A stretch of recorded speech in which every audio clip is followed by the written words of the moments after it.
ලෝකයම මවිත කරමින් ජනාධිපති ඩොනල්ඩ් ට්‍රම්ප් ප්‍රකාශ කළේ තමන් ඉතා ඉක්මනින් වෙනිසියුලාවේ සංචාරයක නිරත වන බවයි. මම වෙනිසියුලාවට යනවා, ඒක නියතයි යනුවෙන් ඔහු මාධ්‍ය වෙත පවසා සිටියා. නිකෝලස් මදූරෝ බලයෙන් ඉවත් කිරීමෙන් පසු ඇමරිකානු ජනාධිපතිවරයෙක් වෙනිසියුලාවට යන පළමු අවස්ථාව මෙය ලෙස ඉතිහාසයට එක්වනු ඇති. ට්‍රම්ප්ගේ මෙම සංචාරය පිළිබඳ නිවේදනය නිකුත් වූයේ ඇමරිකාව විසින් වෙනිසියුලාවට පනවා තිබූ ප්‍රබල තෙල් සම්බාධක ඉවත් කිරීමෙන් පසුවයි.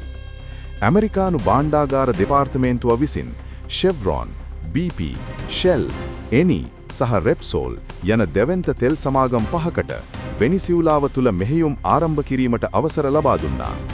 ට්‍රම්ප් පවසන්නේ වෙනිසියුලාවේ ඇති ලොව විශාලතම තෙල් නිදි නැවත පනගැන්වීම හරහා ඇමරිකාවට මෙන්ම වෙනිසියුලානු ජනතාවටද විශාල වාසියක් අත්වන බවයි.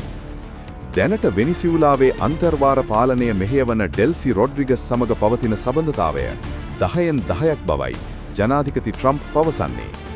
ඇමරිකානු බලශක්ති ලේකම් ක්‍රිස් රයිට් පසුගියදා කැරකැස් නුවරට ගොස් තෙල් කර්මාන්තය ප්‍රතිසංස්කරණය කිරීම ගැන සාකච්ඡා කළ අතර ට්‍රම්ප්ගේ සංචාරය හරහා එම සබඳතා තවත් ශක්තිමත් වනු ඇතැයි අපේක්ෂා කෙරෙනවා. සංචාරයට සමගාමීව ඇමරිකාව විසින් ටොන් 6කට අධික වෛද්‍ය ආධාර තොගයක් වෙනිසියුලාවට එවීමට කටයුතු කර තිබෙනවා. ට්‍රම්ප් පවසන්නේ මදූරෝ යටතේ විනාශ වූ වෙනිසියුලාව නැවතත් ආරක්ෂිත සහ සමෘද්ධිමත් රටක් බවට පත් කිරීමට ඇමරිකාව උපරිම සහාය ලබා දෙන බවයි.